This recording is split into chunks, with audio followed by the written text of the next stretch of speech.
Buwis buhay ang pagtawid ng ilang residente sa iba't ibang lugar sa Cotabato, bunso ng pagbaha at pag-apaw ng mga ilog. Ating saksiyan.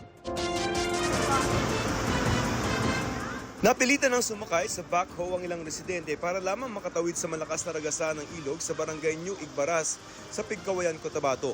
Ang ilog barado rin ng mga sanga ng kahoy at bato. Nasira raw ang ginagawang tulay sa lugar matapos umapaw ang ilog doon, bunsod ng masamang panahon. Umabot sa mahigit 200 pamilya ang apektado ng malawakang pagbaha sa naturang bayan. Ilan sa kanila ang pansamantala ng lumikas. Nagabot na ng tulong ang lokal na pamahalaan sa mga apektado ng baha. Buwis buhay rin ang pagtawid ng mga residente sa Barangay Perez sa Kidapawan City. Umapaw kasi ang tubig sa konkretong overflow doon, kasunod ng malakas na buhos ng ulan kahapon. Nagpaalaala naman ang mga opisyal ng barangay na iwasan ang pagtawid sa umapaw na overflow para iwas disgrasya.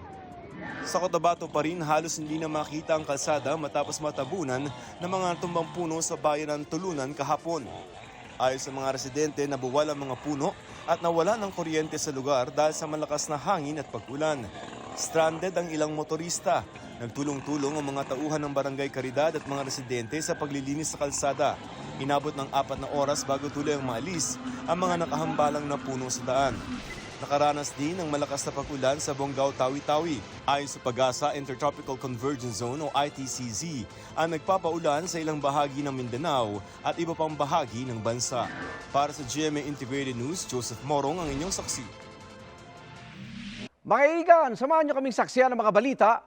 Mag-subscribe sa GMA Integrated News sa YouTube. Para sa mga kapuso abroad, samahan niyo kami sa GMA Pinoy TV at sa www.gmanews.tv.